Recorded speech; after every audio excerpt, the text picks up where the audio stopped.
Один из соучастников убийства Бориса Немцова по имени Хамзат Бахаев получил разрешение на перевод из исправительной колонии в Кировской области в Чечню. Об этом говорится в решении суда, и это заметили журналисты. Хамзат, уроженец именно этой республики, уроженец Чечни. Он был приговорен к 11 годам лишения свободы в колонии строгого режима. Приговор был вынесен в июле 2017 года Московским окружным военным судом. И вынесен приговор был за то, что Бахаев предоставлял сообщникам информацию о возможных маршрутах политика Бориса Немцова и оказывал логистическую поддержку этим самым убийцам. Я напомню, что Борис Немцов был застрелен 27 февраля 2015 года в самом центре Москвы, неподалеку от Кремля. По делу задержали 5 человек: Заура Дадаева, Темирлана Эскерханова, Хамзата Бахаева и братьев Анзора и Шадида Губашевых. Большинство обвиняемых имели связи с Чечней. Следствию так и не удалось допросить двух ключевых фигурантов дела. Это Артур и Руслан Геремеевы. Хотя правоохранители пытались вручить им повестки по адресу регистрации в Чечне.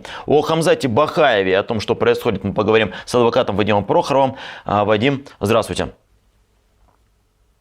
Здравствуйте. Для начала о его роли. Я знаю, что отношение к роли Бахаева в преступлении у семьи Немцовых неоднозначное. С чем это связано? Я напомню, что на скамье подсудимых в Московском окружном военном суде в 2016-2017 годах сидело 5 обвиняемых. Все они обвинялись только и исключительно в исполнении данного злодейского преступления. Никому из них не вменяли организацию, заказ этого преступления. Все это только исполнители с точки зрения следствия. И все 5 были приговорены к различным длительным срокам лишения свободы от 11 лет, собственно, сам Хамзат Бахаев, о котором сейчас идет речь, до 20 лет у Заура Дадаева. Вообще это Заур Дадаев, братья Анзор и Шадид Губашевы, Тамерлан Эскерханов и Хамзат Бахаев.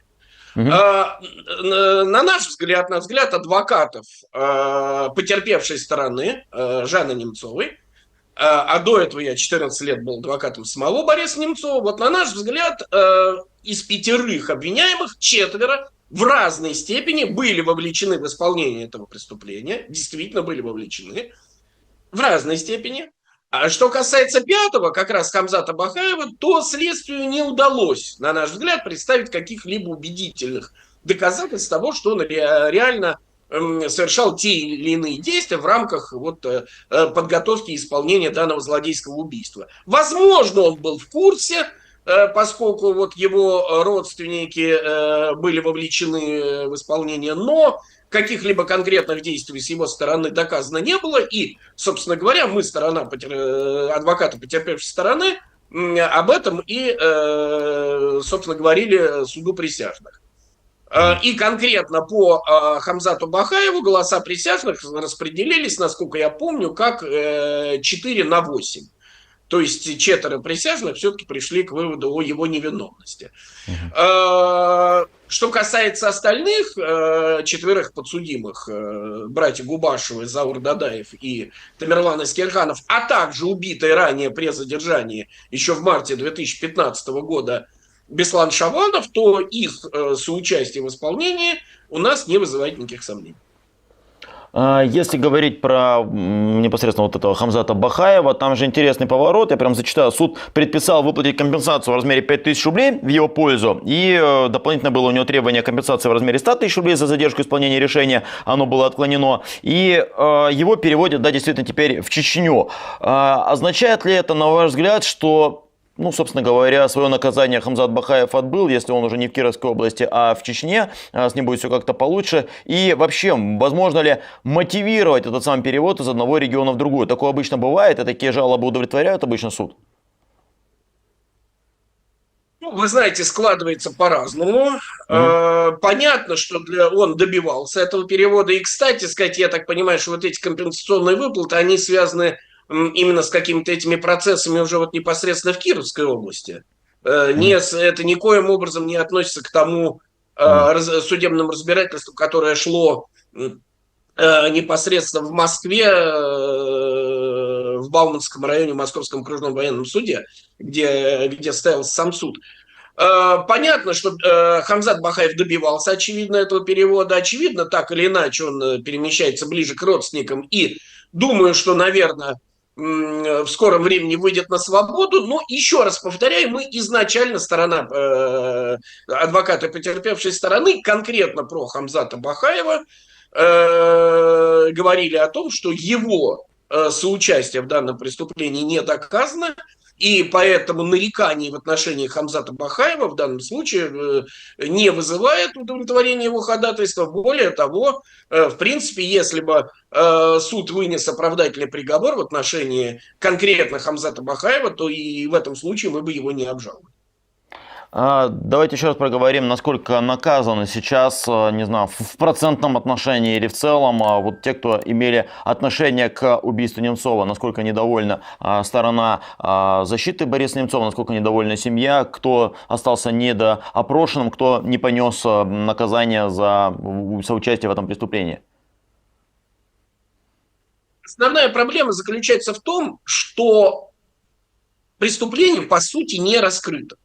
Не установлен конкретный мотив. Ну, вернее, мотив у тех, кто сидел на скамье подсудимых, там менялась часть 2 статьи 105 Уголовного кодекса, то есть там совершение убийства группой лиц по корыстным мотивам. То есть им заплатили за то, что они убили Бориса Немцова. Или, вернее, пообещали эту оплату. Ну, допустим. Допустим, но те, кто им заплатил, вообще организаторы, заказчики, у них эти же деньги что, лишние?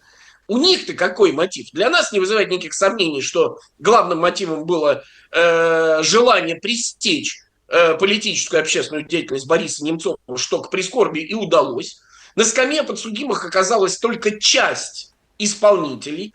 Даже среди исполнителей только небольшая часть. Вот есть прекрасный исследователь Михаил Маглов, который тоже является, кстати сказать, являлся одним из помощников Бориса Немцова. И вот в течение долгих лет на основании имеющихся материалов дела, работы с биллингами, с доказательствами, содержащимися в деле, во многом благодаря его помощи удалось уже установить порядка 10 еще лиц, вовлеченных в исполнение данного злодейского преступления. Это и Али Алиев, и тот же самый Эльмурзаев, и Хатаев, и загадочный человек по имени Джабраил, которого тоже в какой-то мере удалось установить усилиями расследователей. То есть внимание следствия не было уделено значительной части даже исполнителей. И уж точно главная проблема в том, что путинский режим совершенно сознательно отказался искать и устанавливать организаторов и заказчиков.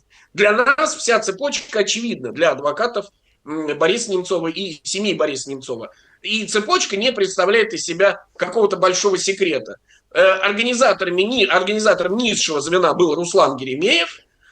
Очевидно, в это же преступление был втянут его дядя и другой родственник, соответственно, Сулейман и Артур Геремеевы. Над Русланом Геремеевым стоял его достаточно близкий родственник, вернее, родственники Адам Делимханов по кличке Палач, нынешний депутат Государственной Думы и де-факто второе лицо в Чечне, и его родной брат Алибек Делимханов, который, собственно говоря, начальник вот этой бригады Ахмат, бывший батальон «Север». Разумеется, ко всему их привлек гражданин Кадыров Рамзан Ахматович при попустительстве и соучастии своего дружка Виктора Золотова, начальника Росгвардии. Собственно говоря, над этим стоит человек, чье имя и фамилия не является большим секретом, это Владимир Путин, и истоки организации данного убийства, как нам стало очевидно, относятся еще к далекому декабрю 2011 года. Но это отдельный большой разговор. Вот вся эта цепочка, по которой следовало бы пройти следствию, если бы оно было не ангажировано, и у него не были бы связаны руки, собственно говоря, самим административным ресурсом. Здесь вступает в действие известный мем, что при расследовании злодейского преступления главное не выйти на самих себя.